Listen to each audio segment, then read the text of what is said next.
خلفائے راشدین جو ہیں ان میں آپ 4 شامل کرتے ہیں، 5 شامل کرتے ہیں حضرت امام حسن کو؟ ہاں، امام حسن کا نام اس لیے شامل نام بولا نہیں جاتا ورنہ خلیفہ راشد ہیں، کیونکہ جو حدیث سفینہ ہے نا ابو داؤد ترمذی کے اندر کہ خلافت میرے بعد 30 سال رہے گی، اس میں وہ کہتے ہیں گن ابو بکر کے 2 سال، عمر کے 10 سال، عثمان کے 12 اور علی کے 6۔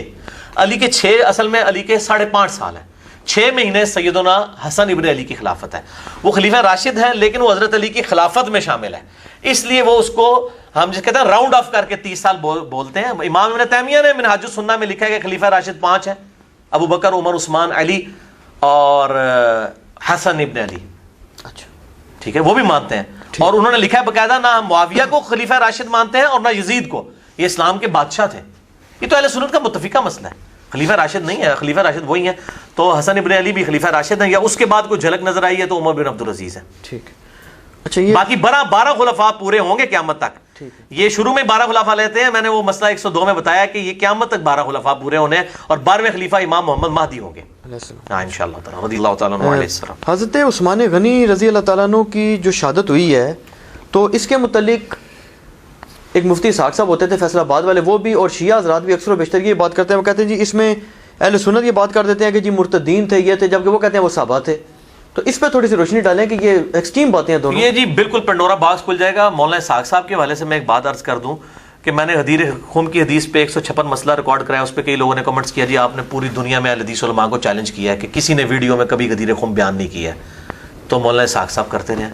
تو بھائی مولانا اسحاق صاحب کو تو اہل حدیث نے مردود کر کے نکال دیا تھا اپنے فہم کے مطابق، لہٰذا اہل حدیث ان کو آن ہی نہیں کرتے۔ میں ان اہل حدیث علماء کی بات کروں جن کو اہل حدیث آن کرتے ہیں کہ میرے میدان عمل میں اترنے سے پہلے کبھی انہوں نے غدیر خم کی حدیث بیان کی ہو۔ چیلنج ہے، چیلنج۔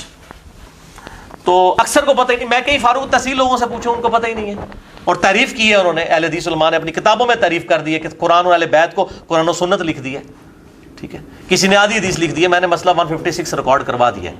سلفی یعنی اہل حدیث علماء کی غدیر خم کی حدیث میں تحریف کے اوپر پورا لیکچر میں نے 1.5 گھنٹے کا ریکارڈ کروا دیا۔ اب رہا یہ سیدنا عثمان غنی رضی اللہ تعالیٰ عنہ علیہ السلام کے قتل کا معاملہ، تو یہ بات تو ٹھیک ہے کہ ان کے خلاف جو ایک مہم کھڑی ہوئی تھی نا، وہ تو ان کے گورنروں کی وجہ سے ہوئی تھی۔ صحیح مسلم میں آتا ہے ولید بن عقبہ نے شراب پی کے نماز پڑھائی، اور اس وقت جو ہے وہ وہاں پہ لوگ خلاف ہو گئے، انہوں نے اس کو معزول کر دیا، مینجمنٹ اس وقت سے کمزور ہونا شروع ہو گئی، اور بعد میں ان کے خلاف تحریک چلنا شروع ہوئی۔ ظاہر ہے اس میں صحابہ تابعین سب شامل تھے، اور عبداللہ بن سبا کے اوپر ڈالتے ہیں بھائی عبداللہ بن سبا مسجد نبی میں نمازیں پڑھا رہا تھا، بخاری میں آتا ہے 695 نمبر حدیث کہ انہی باغیوں کے پیچھے نمازیں پڑھو حضرت عثمان کہتے ہیں جب ان کو محصور کر لیا گیا۔ تو یہ ابھی جھوٹ بولتے ہیں، عبداللہ بن سبا بعد میں آیا ہے، اس کا اس کے ساتھ تعلق نہیں ہے۔ تو وہ بیسیکلی صحابہ کرام میں اختلاف ہوا، اس میں بالکل ٹھیک ہے، صحابہ بھی اس میں شامل تھے، کوئی شک نہیں ہے، لیکن حضرت عثمان خلیفہ راشد تھے۔ خلیفہ اور ملک میں فرق دیکھیں، خلیفہ کے خلاف پروٹیسٹ ہوتا ہے، وہ اپنے حق کے لیے تلوار بھی نہیں اٹھاتا، وہ کسی کو پتہ ہی نہیں تھا کہ اس لیول تک کچھ جذباتی لوگ ہیں جو ان کو شہید بھی کر دیں گے، بیچ میں ایسے گھسے ہوئے ہیں۔ البتہ شہید کس نے کیا یہ کسی کو نہیں پتا۔ محمد بن ابی بکر، حضرت ابو بکر کا بیٹا بھی شامل تھا اس میں سرغنا کے طور پر، اور اس حوالے سے میں آپ کو بتاؤں یہ مصنف ابن ابی شیبہ یہ احادیث اور آثار کا سب سے بڑا مجموعہ ہے جی اہل سنت کا، اس سے بڑی کوئی کتاب نہیں، 38,000 تقریباً 38 سے 39,000 اردو میں پہلی دفعہ یہ شائع ہو چکا ہے۔ یہ اس کی آخری جلد ہے، اس کا آخری چیپٹر ہے ہی جنگ جمل، نہروان اور صفین پہ۔ یہ کہتے ہیں نہیں مشاجرات ڈسکس نہیں کرنے چاہیے۔ امام ابن ابی شیبہ المتوفیٰ 235 ہجری جو بخاری اور مسلم کے استاد ہیں، اور صحیح مسلم میں 1500 حدیثیں اس شخص سے ہیں امام ابن ابی شیبہ سے، 20% صحیح مسلم کا اس نے روایت کیا ہے، امام مسلم کے استاد ہیں، بخاری میں بھی حدیثیں موجود ہیں۔ انہوں نے جنگ جمل، نہروان اور صفین کے اوپر پورے چیپٹر بند ہیں، تقریباً 200 کے قریب روایات لے کے آئے ہیں اس کے اندر۔ اس سے پہلے حضرت عثمان والا چیپٹر موجود ہے کہ ان کی شہادت کیسے ہوئی، آپ پڑھ کے دیکھ لیں تو اس میں آپ کو سارا چٹا بٹا کھل جائے گا کہ کیا ہوا ہے سارے کا سارا معاملہ۔ تو پھر مطلب ابتدا پہ تو ظاہر اختلاف رائے انہی کی وجہ سے ہوا، لیکن بعد میں حضرت عمار بن یاسر بہت خلاف تھے اس طرح کی چیزوں میں، ان کی کچھ پالیسیز کی وجہ سے، اور بس وہی ہونا تھا جو بخاری اور مسلم میں حدیث ہے کہ میری امت اور فتنوں کے درمیان دروازہ عمر ہے، جب عمر کو شہید کر دیا جائے گا فتنے شروع ہو جائیں گے۔ حضرت عمر کے بعد مینجمنٹ کمزور ہوگی، اور وہ ابو داؤد میں حدیث بڑی خطرناک ہے شاہ جی، ابو داؤد کی ایک روایت 4656 کہ ایک یہودی عیسائی عالم دین کو بلایا گیا حضرت عمر کے پاس، صحیح سند کے ساتھ ہے، دارالاسلام والوں نے اس کی تخریج بھی کی ہے شیخ زبیر علی زئی صاحب کی. 4656. 4646 جو ہے وہ حدیث سفینہ ہے 30 سال خلافت والی, اور یہ 4656 ہے. میں نے یاد رکھا یہ 10 ایڈ کر کے آتی ہے. آپ نے پوچھا اس یہودی عالم سے کہ بتا تیری کتابوں میں میرے بارے میں کیا لکھا ہے. انہوں نے کہا تو آہنی دیوار ہے. جو نبی صلی اللہ علیہ وسلم نے فرمایا میری امت اور فتنوں کے درمیان دروازہ عمر ہے. ان کا بتا میرے بعد جو خلیفہ بنے گا, ان کا خلیفہ تو نیک ہوگا لیکن اس میں ایک کمزوری ہوگی, وہ اپنے رشتہ داروں کو نوازے گا. تو حضرت عمر کی زبان سے 3 دفعہ نکلا خدا عثمان پر رحم کرے, خدا عثمان پر رحم کرے, خدا عثمان پر رحم کرے. یعنی حضرت عمر یہ مطلب ان کو یا آپ کرامت کہہ لیں یا ان کا ایک ویژن تھا, ان کے ذہن میں تو تھا نا میں نے کون سی کمیٹی بنانی ہے, تو ان کا یہ. پھر کہا اس کے بعد خلیفہ نیک ہوگا لیکن لوہے کا محل ہوگا. تو حضرت عمر نے کہا بدبودار شخص یہ کیا کہہ رہا ہے لوہے کا محل. انہوں نے کہا کہ اصل میں لوہے کا محل کا مطلب یہ ہے کہ خلیفہ تو شریف اور نیک ہوگا لیکن تلوار نیام سے باہر آ چکی ہوگی. وہ کوشش تو کرے گا کسی طریقے سے امت کو پٹری پہ چڑھائے دوبارہ سے, لیکن معاملات بگڑ چکے ہوں گے. تو یہ میرے بھائیوں اس طریقے سے سیدنا عثمان کے خلاف یہ جو مہم کھڑی ہوئی, قاتلین عثمان کا کوئی پتہ نہیں کہ کون ہے, بائی نیم مینشن نہیں ہے, ٹھیک ہے. اور جو لوگ صحابہ کے بارے میں کہتے ہیں مطلب وہ ظاہر ہے کہ اس مہم کو چلانے والے تو تھے, وہ صحابہ کے نام آتے ہیں. وہ مولانا اسحاق صاحب کو اپنی طرف سے تو نہیں کہہ رہے, ابن کثیر نے بھی لکھا ہے, اسی طریقے سے اسود الغابہ میں موجود ہے اور الصابہ میں موجود ہے, اور کتابوں کے اندر اہل سنت کی جو تاریخی کتابیں ہیں خلفائے راشدین کے اوپر باقی اصحاب کے اوپر, اس میں یہ چیزیں موجود ہیں. بال کہیں پہ نام مینشن نہیں ہے کہ بھی بندے کون تھے. نام مینشن ہوتا تو ظاہر ان کو کٹارے میں لا کے کھڑا کیا جاتا. بہرحال ہم ان کو غلط سمجھتے ہیں. ہم جس طریقے سے حضرت عثمان کے مخالفین کو غلط سمجھتے ہیں نا جی, اسی طریقے سے سیدنا علی کے مخالفین کو بھی غلط سمجھتے ہیں. لیکن یہ ظلم یہ ہے کہ یہ لوگ حضرت عثمان کے مخالفین کو پتہ نہیں کیا کیا گالیاں نکالتے ہیں, اور حضرت علی کے مخالفین کی جب باری آتی ہے تو ہم ان کو بھی کہتے ہیں ان کا بھی ایکٹ غلط تھا, ان کا بھی ایکٹ غلط تھا. ٹھیک. چلیے بھائی, بریلوی مسلک کے بہت بڑے مناظر ہیں جن سے آپ بھی بڑے انسپائرڈ ہیں. آپ کہتے ہیں جی اگر ان کا مناظرہ ہو جائے تو یہ کسی کو بولے نہ دیں. پیر سید عرفان شاہ مجدی صاحب, بالکل جی, سعودی عرب والوں کے علماء ان کا مقابلہ نہیں کر سکتے جن باتوں میں وہ بات کر رہے ہیں. اچھا, ہے بھی صحیح, لیکن میرا نہیں مقابلہ کر سکتے. میں پمفلٹ لکھے انہوں نے گستاخانہ عبارتاں دا جیلم آئے سن, وہ کہندے علی نوں نہ چھیڑیو. وہ پمفلٹ انہوں نے پڑھ لینا چشتی رسول اللہ, انہوں نے کہا انہوں چھیڑو گے تو عوام نوں دسے گا. تو میرے پمفلٹ اندر ان پیروی کا انجام جو ہے نا وہ نہیں مجدی صاحب دے سکے. اچھا, اس میں علی بھائی ان کا ایک میں لیکچر سن رہا تھا ابھی پچھلے دنوں, اسی کی کلپ کی تیاری کے لیے تھوڑا سا سوال جواب کی. اس میں وہ بیان کرتے ہیں, وہ کہتے ہیں جی کہ حضرت امیر معاویہ علیہ السلام جو تھے, اگر وہ حضرت علی علیہ السلام سے اختلاف ان کی ذات کی وجہ سے کریں تو پھر تو یہ آپ چلو حدیث ان پہ فٹ کرتے رہیں. اب وہ کہتے ہیں جی مسئلہ یہ ہے کہ حضرت علی علیہ السلام کی ایک ذاتی شخصیت تو نہیں ہے, وہ ایک منصب پہ فائز تھے. تو وہ فرماتے ہیں کہ یہ اگر ان سے مطالبہ حضرت عائشہ رضی اللہ عنہا نے کیا, حضرت اللہ, حضرت زبیر رضی اللہ عنہ نے کیا, حضرت امیر معاویہ رضی اللہ عنہ نے کیا, تو کس میں کیا ناجائز بات ہے؟ کوئی ناجائز بات نہیں ہے. مطالبے پہ تو ہمیں اختلاف ہی نہیں ہے, یہ تو اختلاف ہی نہیں ہے. یہی تو مولوی روند ڈال دیتا ہے نا, بات کا رخ ہی بدل دیتا ہے. بات کچھ اور ہو رہی ہے, پھر اینالوجی بنانا شروع کر دیتے ہیں کہ جی وہ دیکھیں یزید نے اپنے دور میں حسین کے قاتلین سے بدلہ نہیں لیا تو حضرت علی نے لیا. بھائی حضرت حسین یزید کے دور میں شہید ہوئے تھے, حضرت عثمان حضرت علی کے دور میں شہید نہیں ہوئے. Point to be noted. دیکھو کیسی انالوجی بناتے ہیں. حضرت علی کے دور میں سیدنا عثمان شہید ہوئے ہیں, وہ تو پہلے شہید ہوئے ہیں, جبکہ یزید کے دور میں حضرت حسین شہید ہوئے ہیں. کتنی یہ روند مارتے ہیں, یہاں بھی یہ روند مار رہے ہیں, یہ ناسبی جتنے یہ روند مارتے ہیں. مسئلہ یہ اختلاف ہی نہیں ہے کہ ان کو, اختلاف یہ ہے کہ پارٹی بنا کے جتھا بنا کر خلیفہ راشد کے خلاف فوج بنا کے لڑنے کے لیے آمادہ ہو جانا. یہ ہے اصل میں جو نبی صلی اللہ علیہ وسلم کی حدیث ہے کہ تم میرے بعد بہت اختلاف دیکھو گے. ابو داؤد میں ہے, ترمذی میں ہے, نسائی میں ہے, ابن ماجہ میں ہے کہ آپ صلی اللہ علیہ وسلم نے فرمایا, مشکات میں 165 نمبر ہے, ابو داؤد میں 4607, ترمذی 2676, ابن ماجہ میں 42, میرے بعد بہت اختلاف دیکھو گے. اور اس وقت علیکم بسنتی و سنت الخلفاء الراشدین المہدیین, تم پر میری سنت اور میرے خلفاء راشدین کی سنت لازم ہے. اور دین میں بدعتوں سے بچنا, ہر بدعت گمراہی ہے اور ہر گمراہی دوزخ میں لے جانے والی ہے. سنن نسائی میں الفاظ موجود ہیں. یہ تو ہے ہی خلفاء راشدین کے بارے میں کہ ان کے مخالفین بدعت پہ ہوں گے. یہ حدیث کو آ کے نعوذ باللہ پنکچر کر دیتے ہیں حضرت عثمان تک آ کے. وہاں آپ باغیوں کے اوپر بات کریں, کہتے ہیں ہاں جی علیکم بسنتی, یہ بدعتی ہیں. تو جو حضرت علی کے خلاف کھڑے ہوئے ہیں, صرف قصاص کا معاملہ ہوتا نا, اس پہ کوئی اختلاف نہیں ہے. ہم بھی کہتے ہیں, بلکہ حضرت علی سے بڑھ کے کسی کو قصاص تھا کی فکر تھی. حضرت علی تو خلیفہ ہی نہیں تھے بن رہے, انہوں نے کہا معاملہ آپ لوگوں نے بگاڑ دیا ہے, میرے گاٹے فٹ کرنے لگے ہو سارا مسئلہ بگاڑ کے. ٹھیک ہے, معاملہ تو فٹ بگڑ چکا تھا بنو امیہ کے گورنروں کی وجہ سے. ٹھیک ہے, تو وہ مسئلہ یہ نہیں تھا, ایشو یہ نہیں تھا. اصل ایشو یہ ہے میرے بھائیوں کہ جو جتھا بنایا گیا نا, جو آج یہاں پہ پاکستان میں بھی کہہ رہے ہیں کہ جی کوئی پرائیویٹائز نہ کرے جہاد کو اور اپنا جتھا بنا کے حکومت سے نہ ٹکرائے, تو جب حضرت علی رضی اللہ عنہ سے قصاص کا مطالبہ تھا تو سیدہ فاطمہ, سیدہ عائشہ رضی اللہ تعالی عنہا علیہ السلام, وہ حضرت علی کے پاس تو آئی نہیں ہے, وہ تو مدینہ شریف میں تھا دارالحکومت, وہ تو اپنی پوری فوج, ان کو بھی عبداللہ بن زبیر لے گئے, وہ تو لے کے چلی گئی ہیں بصرہ خود قانون کو ہاتھ میں لینے کے لیے. تو حضرت علی کو تو مجبوراً وہاں پہ جانا پڑا ہے. تو مسئلہ مطالبے کا نہیں ہے. اچھا اذان کا جواب دے لیں. تو شاہ جی بات کیا ہو رہی تھی اب بیچ میں, وہ ہاں وہ قاتلین عثمان والا, وہ تو معاملہ سیٹل ہو گیا. اس کے بعد کیا تھا؟ ہاں وہ, ہاں جی, کہ وہ جو مطالبہ ہے, وہ مطالبے سے کسی کو اختلاف نہیں میرے بھائی. مطالبے سے کس کو اختلاف ہے؟ جتھا بنا کر, پارٹی بنا کر خلیفہ راشد کے خلاف ٹکرا جانا, اس سے اختلاف ہے. اور مولانا مودودی رحمہ اللہ نے بھی المتوفی 1979 عیسوی خلافت و ملوکیت میں ایک جملہ لکھا ہے. میں نے پوری خلافت و ملوکیت میں نا 2 جملے انڈر لائن کیے ہیں. ایک جملہ اس میں سے یہ ہے, انہوں نے کہا حضرت عثمان خلیفہ راشد تھے. خلیفہ اور بادشاہ میں یہی فرق ہوتا ہے, ان کے خلاف پروٹیسٹ ہوا, انہوں نے اپنے لیے تلوار نہیں اٹھائی اپنی ذات کے لیے. ٹھیک ہے, شہید ہو گئے, پروٹیسٹ کرنے دیا, ظاہر صحابہ ہی کر رہے تھے. اگر کوئی شرارتی لوگ اور ہوتے تو وہ کہتے ہیں بارو کی تلے آنے دے بھرتی کر کے کرائے دے. ان کو بھی پتا تھا کون لوگ پروٹیسٹ کر رہے ہیں, لیکن ان کو یہ نہیں تھا اندازہ کہ یہ لوگ یہ کام ڈال دیں گے. اور دوسرے حضرت معاویہ کے دور کے اندر جو بندہ بھی اس طریقے سے پروٹیسٹ کرتا تھا اس کے ساتھ کیا ہوتا تھا. تو ان کا یہ خلافت و ملوکیت کا فرق ہے.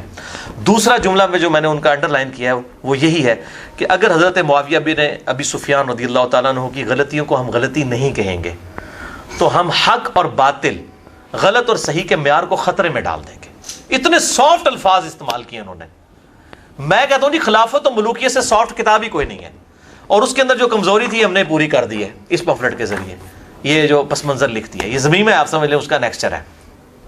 باقی اس میں بھی جو مجھے اختلاف ہے مولانا مودودی سے, یہ آپ نے پوچھا نا اس مسئلے میں ساتھ, مجھے مولانا مودودی سے یہ اختلاف ہے خلافت و ملوکیت میں, جو انہوں نے کہا نا کہ حضرت علی نے جو قاتلین عثمان سے بدلہ نہیں لیا تو یہ ان کی خلافت میں جو مجھے یہ عہدے دیے ہیں, عہدوں کا بھی ذکر آتا ہے. عہدوں کا ذکر, میں بالکل اس چیز کو صحیح مانتا. اس معاملے میں مودودی صاحب کی تحقیق کمپلیٹ نہیں ہے, بالکل ایسا نہیں ہے. اگر یہ ڈیفینیٹ تھا پھر عہدے کو دینے تھے, انہوں نے سزا لے کر دینی تھی, یہ بالکل غلط بات ہے. حضرت علی کی توثیق ہے, ٹھیک ہے نا, علی سے محبت نہیں رکھے گا مگر مومن, علی سے بغض نہیں رکھے گا مگر منافق. صحیح مسلم 240 نمبر حدیث. علی کی توثیق ہے ہر جنگ میں. آپ دیکھیں حضرت عثمان کے جو معاملات ہیں نا اس میں اس طریقے سے توثیق نہیں آئی ہے جو حضرت علی کی جگہوں پہ توثیق ہے.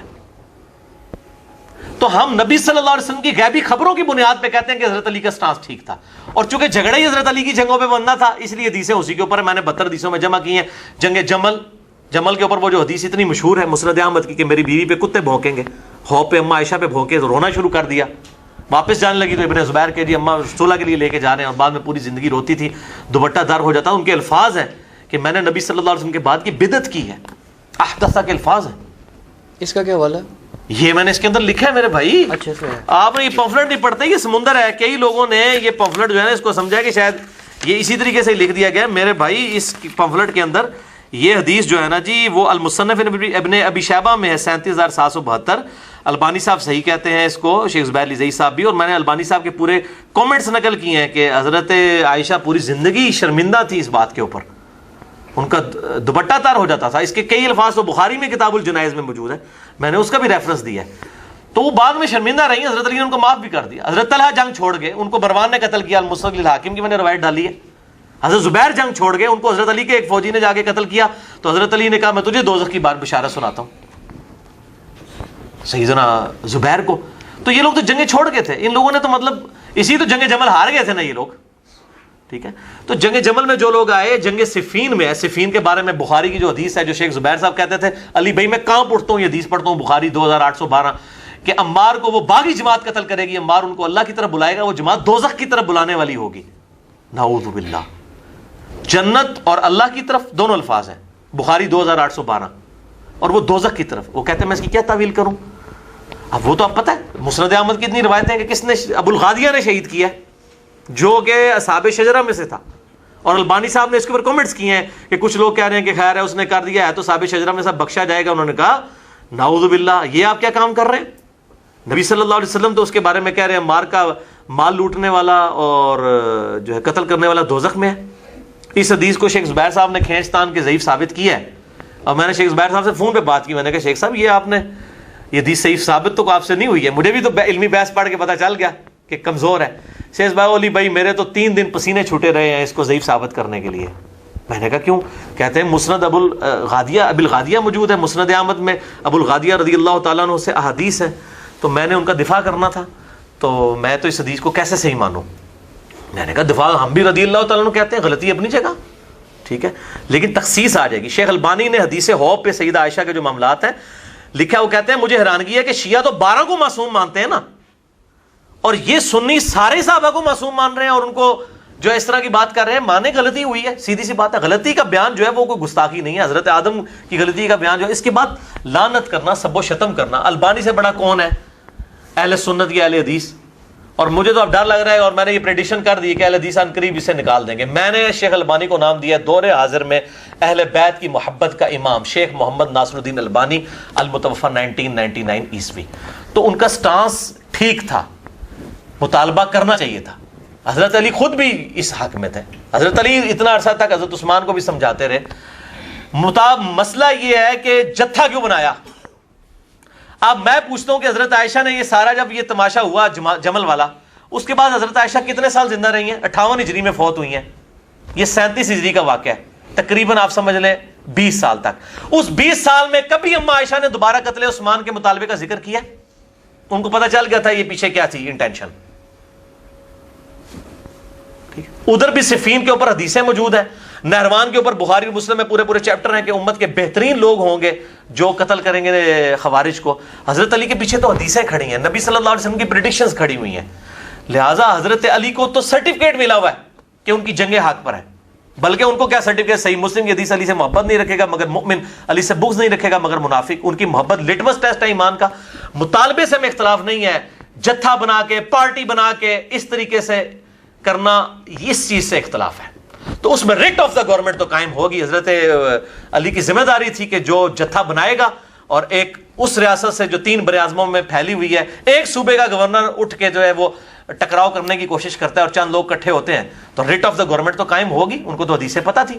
اور یہ جو حدیث ہے, چھوڑ دیں یہ حدیث جو مسند احمد میں موجود ہے, شعیب ارنوت بھی صحیح کہتے ہیں, نسائی الکبریٰ میں موجود ہے, غلام مصطفیٰ ظہیر صاحب خود صحیح کرتے ہیں, کہتے ہیں اس حدیث کو کہ نبی صلی اللہ علیہ وسلم اپنی ایک بیوی کے گھر سے نکلے تو جوتی ٹوٹ گئی, تو آپ صلی اللہ علیہ وسلم نے اپنی جوتی اتار کے سیدنا علی کو دی. وہ گانٹنا شروع کر دی انہوں نے. نبی صلی اللہ علیہ وسلم تھوڑا آگے جا کے کھڑے ہو گئے کہ چلو علی کا انتظار کرو, اور اس دوران گفتگو کی. حضرت ابوبکر عمر بھی موجود تھے. آپ نے کہا کہ دیکھو اللہ تعالیٰ نے مجھے دعوت حق دے کر مبعوث کیا, لوگوں نے میرا انکار کیا, ایز اے لاسٹ ریزارٹ مجھے قرآن کو منوانے کے لیے تلوار اٹھانی پڑی. اور تم میں سے ایسا بھی شخص ہے, ایسا خوش نصیب شخص کہ جسے مسلمانوں کو قرآن منوانے کے لیے, کس کو؟ مسلمانوں کو. نبی صلی اللہ علیہ وسلم نے خود سرٹیفکیٹ دے دیا ہے. خوارج بھی مسلمان ہی تھے, تعویل کی غلطی لگی ہوئی تھی. اہل جمل بھی مسلمان ہی تھے, اہل صفین بھی مسلمان ہی تھے. ہم ان کو کافر و منافق نہیں کہتے.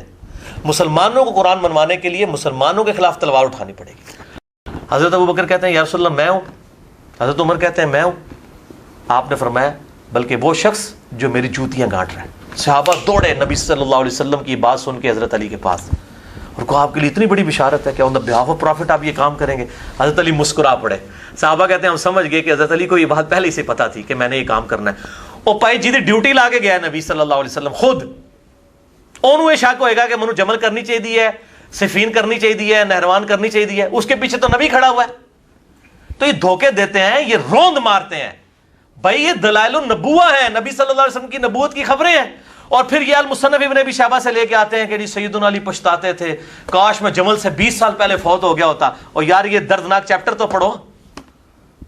وہ اسی طرح پچھتاتے تھے. وہ پچھتانا یہ نہیں ہے کہ مجھ سے غلطی ہوئی ہے, وہ پچھتاتے اس سے تھے جس طرح قرآن میں آتا ہے سورہ مریم میں کہ حضرت مریم پچھتاتی تھی, جن کے پاس حضرت جبرائیل خوشخبری لے کے آئے بیٹے کی خوشخبری لائے نا. سورہ مریم پڑھ کے دیکھیں, جس نے فرشتہ سامنے دیکھ لیا, اللہ کی بشارت دیکھ لیا, اب اس کو کوئی شک رہ گیا؟ بتائیں مجھے. اچھا اس کے بعد آتا ہے ان کو حمل ٹھہر گیا, وہ ایک درخت کے نیچے جا کے بیٹھی اور وہاں کہتی کاش میں بہت پہلے ہی مر کے مٹی ہو چکی ہوتی, نسیم منسیہ ہو چکی ہوتی, لوگ مجھے بھول چکے ہوتے, میں اس حالت پہ تو نہ پہنچتی.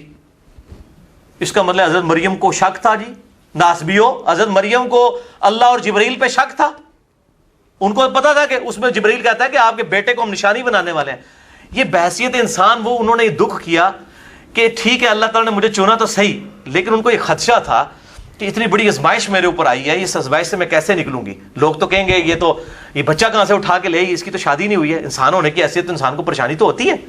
نبی صلی اللہ علیہ وسلم نہیں پریشان ہوئے جب پہلی وحی نازل ہوئی ہے, بخاری اور مسلم میں آتا ہے. کبھی تاری ہو گئی, حضرت خدیجہ نے اڑا دیا, ورقہ بن نوفل کے پاس لے گئے. انسان جو ہے شریف النفس آدمی کے ساتھ یہ ہوتا ہے. تو حضرت علی جو ہے وہ حضرت مریم جو کہتی تھی میں نسیم منسیہ, کاش پہلے ہی مر چکی ہوتی میں. حضرت علی جو کہتے تھے کاش پہلے مر چکی ہوتا میں اس سے پہلے 20 سال پہلے, وہ اس لیے کہ علی کے درد کو سمجھے. واللہ میں اکیلے میں سوچتا ہوں مجھے حسین پہ اتنا رونا نہیں آتا جتنا علی کے اوپر آتا ہے. اس شخص کو دیکھیں جس نے سب سے پہلے اسلام قبول کیا. جامع ترمذی کی حدیث ہے زید ابن ارقم سے کہ سب سے پہلے علی نے اسلام قبول کیا ہے, حضرت خدیجہ کے بعد, پھر زید ابن حارثہ نے, اور پھر ابوبکر صدیق نے. یہ ترتیب ہے ان کی زمانی. یہ تو جعلی ہے نا جی, بچوں میں زید, عورتوں میں خدیجہ, تاکہ علی دا ٹائٹل چھین لیا جائے. یہ اس لیے کیا ہے, نہ علی نے کیا اسلام پہلے قبول. کتنی حدیث موجود ہیں المستدرک الحاکم کے اندر, سنن نسائی الکبریٰ کے چیپٹر خصائص علی کے اندر موجود ہیں, جامع ترمذی میں موجود ہے. آپس میں تو اکٹھا تو نہیں کسی نے کلمہ پڑھا, آپس میں ترتیب موجود ہے. تو حضرت علی جس نے سب سے پہلے اسلام 7-8 سال کی عمر میں قبول کیا, باقی تو کافر سے مسلمان ہوئے ہیں. دیکھ لیں جتنے بڑے بڑے اصحاب ہیں وہ تو مسلمان تو نہیں تھے نا, بعد میں مسلمان ہوئے نا, کوئی 40 سال کی عمر میں, کوئی 45 سال کی عمر. حضرت علی تو بچپن سے آپ صلی اللہ علیہ وسلم کی جو ہے وہ ساتھ اٹیچ. جس شخص نے بچپن سے اسلام قبول کیا, ہر وقت حضور کے ساتھ رہا, غزوہ خیبر میں اسلام کو فتح دلائی, غزوہ خندق میں ابن عبد الود جس کا کوئی مقابلہ کرنے کے لیے آگے نہیں ہوتا تھا, جو 100 بندوں سے اکیلا لڑتا تھا, اس کو قتل کیا. جس نے اسلام کو اس اور شیب ابن ابی طالب کے اندر اس نے وقت گزارا 3 سال کا, جس نے اسلام کو زیرو سے اس بلندی ایپیکس پہ پہنچتے ہوئے دیکھا کہ حضرت عمر کے دور میں 3 براعظموں تک اسلام کی حکومت پہنچ گئی, اور اس کو اپنی زندگی میں یہ چیز دیکھنی پڑ رہی ہے کہ اس کے سامنے وہ اسلام کا نظام جو ہے وہ بکھرتا جا رہا ہے بنو امیہ کے گورنروں کی وجہ سے. حضرت علی نے بہت کوشش کی ہے. میں نے اس میں روایت ڈالی ہے مستدرک الحاکم سے اور سنن نسائی الکبریٰ کا چیپٹر خصائص علی, اس میں سے کہ نبی صلی اللہ علیہ وسلم فرمایا کہ اے علی, اگلی امتوں میں بدبخت سب سے بڑا وہ تھا جس نے قوم سمود کی اونٹنی کو قتل کیا تھا, اور میری امت کا سب سے بڑا بدبخت وہ ہے جو تجھے قتل کرے گا. تو قوم سمود کے بدبخت نے جب اونٹنی کو قتل کیا تو قوم سمود پہ عذاب آیا نا. سیدنا علی کے قتل کے بعد اس امت پہ عذاب آیا ہے, اور عذاب کیا آیا ہے, ملوکیت کی شکل میں مسلط ہو گیا. ان لوگوں نے, حضرت علی ایک آخری کوشش تھے کہ کسی طریقے سے ابو بکر اور عمر کی خلافت کو بحال کیا جائے, جس سے سیدنا عثمان کے گورنروں نے سپائل کر دیا تھا. میرے اس پہ پورا لیکچر ہے, مسئلہ number 116A, 116B, 116C, 116D, 116E, کہ کس طریقے سے سپائل ہوئی ہیں یہ چیزیں. سیدنا علی تو آخری کوشش تھے. تو میرے بھائی اس نے تو کہنا تھا کاش میں مر چکا ہوتا, میرے سامنے اس طریقے سے معاملات نہ ہوتے, اس طریقے سے مجھے یہ دکھ نہ دیکھنے پڑتے. اور سیدنا علی کے آپ اگر دیکھیں کس طریقے سے وہ کوفے میں بیٹھ کے اکیلے رویا کرتے تھے کہ اسلام کا شرازہ بکھر رہا ہے, کوشش کر رہا ہوں کہ کسی کے سے سمٹ جائے, لیکن ان کے لوگ ساتھ ہی نہیں ہیں اس طریقے سے دیکھتے. پھر بعد میں لوگ پچھتاتے تھے نا جی, آج تک ہم پھر پچھتا رہے ہیں نا کہ حضرت علی کا اس وقت ساتھ دے دیتے باقی لوگ بھی. تو یہ جو انجن پٹری سے اتر گیا تھا وہ واپس ابو بکر عمر کے ٹریک پہ آ جاتا. لیکن واللہ خیر الماکرین, اللہ کی خفیہ تدبیر ہے. اسی طریقے سے ہوتا ہے, انبیاء بھی دنیا سے گئے ہیں, انبیاء بھی شہید ہوئے ہیں, اور یہ معاملات ہوئے ہیں. اللہ تعالیٰ کی طرف سے یہ خفیہ تدبیر تھی, ہے جو بھی آزمائش تھی, تقدیر کے معاملات ہیں. واللہ اعلم.